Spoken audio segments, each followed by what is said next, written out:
எவ்வளோ கடி அவ்வளோதான்.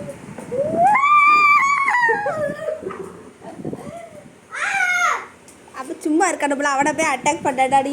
விடாத கடி கடி அவளை கடி ப்ரௌனி அட்டாக் பண்ணு பிடி. அவ்வளோதான். ஜெர்சாவா இங்கே வா, அங்கே நிற்காவா, அந்த நிற்கா பாரு. இந்த அவ்வளோதான். அடிச்சால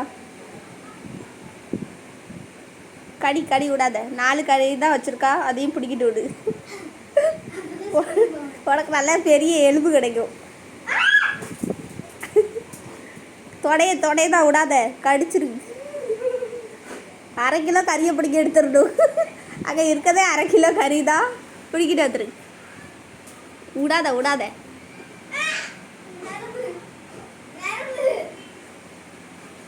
அட்டாக்.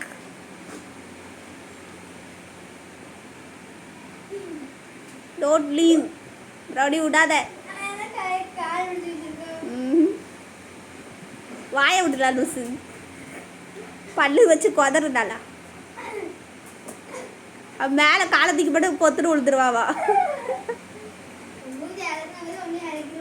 சரி விடு, ஐயப்பா விட்டுரு. இங்கே வா, இந்தா விடு ப்ரௌனி விடு.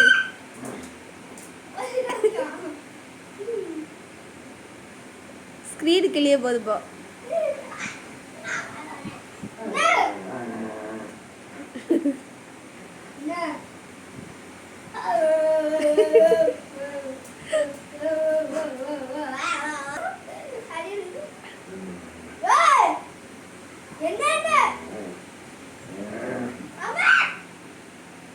வா, இந்தா அவளே 4 எலும்பு தான் வச்சிருக்கா. அவளை போய் நீ தொந்தரவு பண்ணத.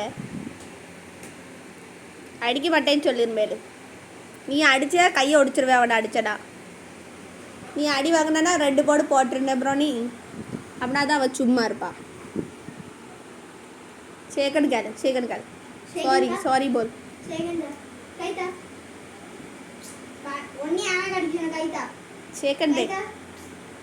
சேகன் கொடு ப்ரௌனி.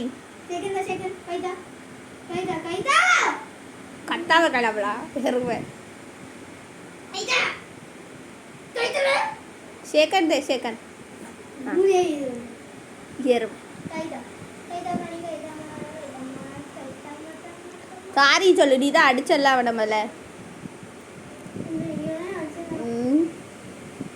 சாரி சொல்லாம அடிச்சனா திரும்பவும் கடிச்சையாவல. அப்படின்னா தான் சரி வருவா. சல் போய் குளிச்சுட்டு அவனுக்கு டிசீஸை கொடுத்துறாத ஸ்கூல்ல இருந்து வந்து.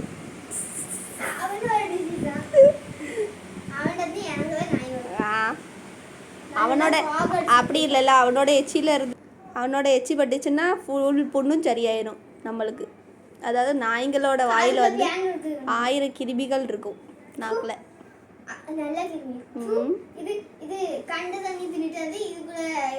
அவன் என்னது அப்படி கண்டது தின்னி நீ என்ன பார்த்தா? அவன் ஒன்லி சிக்கன் தான் சாப்பிடும். அது ஏதாவது தெரியாத ஒரு தப்பு சில நேரம் பண்ணுவான். பேடா சொரிஞ்ச பயிலே சொரியாதல. எப்போ பார்த்தாலும் சொரியாதல. நம்ம பொங்கலாக்கு போகிறோம். பொங்கலாக்கு நீ அங்கெல்லாம் போனோன்னா அம்மாவை தேடாமல் மறந்துருந்த தங்கம். அம்மானா உன்னை பார்க்கறதுக்கு வருவேன். அப்பெல்லாம் பார்க்காமலாம் இருக்க மாட்டேன்.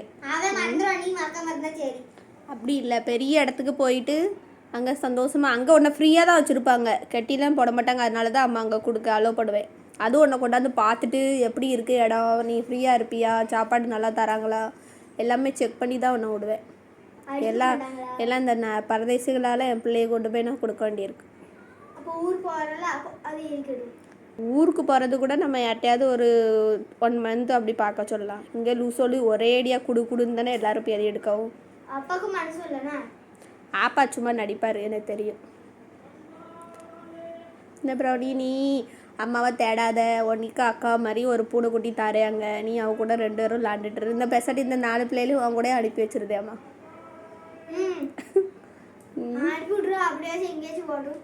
சி அவளுக்கு பொடி பிள்ளைகள் ஒருத்தி தான் அவள் கூட அலைவான். அவளை வேணுமா கொடுக்கலாம். அந்த கருப்பி வெள்ளை அவள் தான் எப்போதுவே கூடயே நிற்பான்.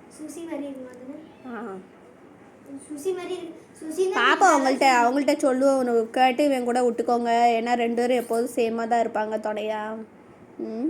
அப்போ கொஞ்சம் அவனுக்கு ஃபீல் ஆகாதுல்ல அப்படின்னு கேட்டு பார்க்கணும். சரி கொண்டு வந்து விடுங்கன்னா, அது ஓப்பன் பிளேஸ் தானே, ரெசார்ட் மாதிரி தானே, அதனால் அங்கே அப்படி நம்மளும் லேண்டுக்கலாமா ஸ்விம்மிங் மூஞ்சி ப்ரௌனி நல்லா ஸ்விம்மிங் பூலில் கொடுப்பான். ஆமாம் வேணா உள்ளே இறங்கி குளிப்பாட்ட வைக்காங்க, வெளியில் வச்சு குளிப்பாட்டுவாங்க. சொல்லணும் எல்லாமே, பிள்ளைய நல்லா பத்திரமா பார்த்துக்கோங்கன்னு சொல்லணும். என்ன ப்ரௌனி, அம்மா சொல்லி தான் ஒன்று டபுள் ஆயிடுவாங்க. ஆமாம் எழுதுது அந்த 4 பேப்பருக்கு உங்களுக்கு ஸ்டடி ஹாலிடேவா? நாளைக்கு என்ன லீவு? என்ன லீவு? ஸ்டடி ஹாலிடே நாளையில இருந்தாவே ஆரம்பிக்குது. ஆரம்பிக்காது, ஒரு நாள் விட்டு விட்டு கொடுப்பாங்க. ஓ ஒன் டே விட்டு விட்டு ஸ்கூலா? ஒரு நாள் போனோம் ஒரு நாள் லீவா? அப்படியா? பெரிய இந்த எக்ஸாம் எழுத 6ஆம் கிளாஸ் எக்ஸாம் எழுதுறதுக்கு உங்களுக்கு ஒரு நாள் விட்டு விட்டு ஸ்டடி ஹாலிடே வேறு. பூஞ்சப்பாரு போகிறதே அரை நாள் ஸ்கூலு. அப்போ நாங்களாம் ஒரு நாள் முழுக்க ஸ்கூலில் இருந்து படித்து நாங்கள் எல்லாம் பண்ணிட்டு வந்திருக்கோம். நாங்கள் மாத்திரம் என்ன காலையில் நாங்கள் 8:30க்கு 9 மணிக்கு ஸ்கூல் போயிட்டு சாயங்காலம் 5 மணிக்கு தான் வீட்டுக்கு வருவோம். நாங்கள் நீங்கள் 7 மணிக்கு போயிட்டு கரெக்டாக 2 மணிக்கு வீட்டுக்கு டாட்டா பை பை போட்டு வந்துடுறீங்க. இதில் உங்களுக்கு எக்ஸாம் நடந்துச்சுன்னா ஆஃப் டேவா? நடக்கிறதே ஆஃப் டே ஸ்கூலு. அதில் காலையில் 8 மணிக்கு போயிட்டு கரெக்டாக 11 மணிக்கு வீட்டுக்கு வந்துடுது அரை டேன்னு சொல்லிட்டு. அரை நாள் தான் ஸ்கூலுக்கே போகிறேன், அதுலேயும் அரை டேயா? என்ன ஒரு இது பார்த்தியா? ஆனால் ஃபீஸு மாத்திரம் நல்லா லம்பாவாக வாங்கிக்கிட்டுதாவோ. 35,000 40,000 ஃபீஸை கட்டி நான் காலேஜாவது படிச்சுட்டு போயிருப்பேன்.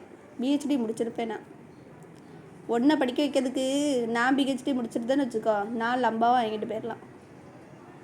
உங்களுக்கு ஒரு செமஸ்டர் ஃபீஸை நாங்கள் உங்களுக்கு இயர்லி ஃபீஸாக கட்டிக்கிட்டு இருக்கோம். அதுவும் வெறும் 6th ஸ்டாண்டர்டுக்கு 5th ஸ்டாண்டர்டுக்கு. இதை விட மோசம் என்னென்னா நர்சரி பிள்ளைங்களுக்கு 45,000 வாங்குதானுங்க. சீனியர் ஜூனியருக்கு 45,000 வாங்கி என்னத்தை சொல்ல கொடுக்க பாருங்க. அதே ஏபிசிடியை தான் நீ 3 வருஷம் படிச்சிருக்க. 3 வருஷம் 45,000 கட்டி ஏபிசிடின்னு அதே தான் சொல்லி கொடுத்துருக்காங்க. ஏன்னா புரியுத அளவுக்கு நிதானமாக சொல்லி கொடுக்காங்களாம். எப்படி கொள்ள அடிக்காக பற்றியெல்லாம் பிள்ளையில உடனே சப்போர்ட் பண்ணாத.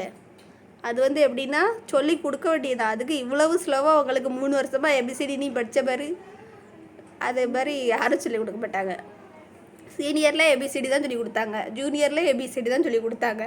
அதுக்கப்புறம் 1ஆம் கிளாஸ் 2ஆம் கிளாஸ் வரைக்கும் அதை தான் வந்துச்சுது. 3ஆம் கிளாஸில் இருந்து தான் கொஞ்சம் ஏபிசிடியை விட்டுட்டு அதுவும் கர்சிங் ரைட்டிங்கில் திரும்ப ஆரம்பிச்சு விட்டாவோ. எத்தனை வருஷமாக அந்த ஏபிசிடியை சொல்லி கொடுத்து ஒப்பேத்திருக்காவோ. என்ன ஒரே ஒரு ப்ளஸ் என்னென்னா இங்கிலீஷில் பேசுவி. எங்கே படித்தா ஊரில் படித்தா கொஞ்சம் சரளமாக பேசுகிறதுக்கு வராது, அவ்வளோதான். மற்றபடி சேம் எல்லாமே படித்தா எல்லாமே வரும், அது உண்மை தான். ஆனால் ஊர் நாட்டில் என்னென்னா எல்லாமே இப்போலாம் ப்ரில்லியண்ட்டாக சொல்லி கொடுக்க ஆரம்பிச்சிட்டாங்க. நிறைய இது வந்துருச்சுது, ஆப்பர்ச்சுனிட்டி வந்துருச்சுது. இங்கே தான் பழமையாக இல்லை பெருமையாக தமிழை கரெக்டாக சொல்லணும். தப்பாக சொன்னா 4 விதி விழும். பெரிய பேசுறது கட்டாகும். ஆமாம் வளர்ந்துக்கிட்டு தான் இருக்கீங்க. புதுசாக வளர்ந்ததுக்கப்புறம் தான் சொல்லணும். அதான் அவங்க ஐயா தமிழே தெரியாமல் பேச மாத்திரம் பக்க தப்பாக பேசிட்டாலே இதாரு. நாங்கள் என்ன அப்படியா? நாங்கள் எல்லா லாங்குவேஜும் பேசுவோம். தமிழில் படித்தாலும் அறியும், மலையாளம் அறியும். மூச்சப்பரு அப்படி இல்லைல்ல, பேசுனா பேசுவேன், அதே மாதிரி புரிஞ்சுக்கிடுவேன். நான் உனக்கு அது தெரியுமா? அவங்க என்ன பேசுகிறாங்களோ நான் அதை அண்டர்ஸ்டாண்ட் பண்ணிக்கிடுவேன். எனது மலையாளத்தில் இது பண்ணுவேன். உனக்கு ஹிந்தி தானே தெரியும், ஹிந்தி மராட்டி தானே தெரியும். தமிழ் அது ஓகே. மலையாளத்தில் என்ன முழுசாக தெரியுமோ அந்தால. சரி 3 கழிச்சு எடுத்து என் ஃப்ரெண்டு இருக்காளோ மலையாளத்தில், அவனை கேட்டு பழகு முழுசா. உணவு கழிச்சு இல்லை லூசு, ஊனு கழிச்சு தான் சொல்லுவாங்க. ஏறுமா சல் கூத்திரி போப்பே மேலே குளிச்சுட்டு வச்சுக்கிறோமா சல். ஊற்ற நிறையா அலையாத.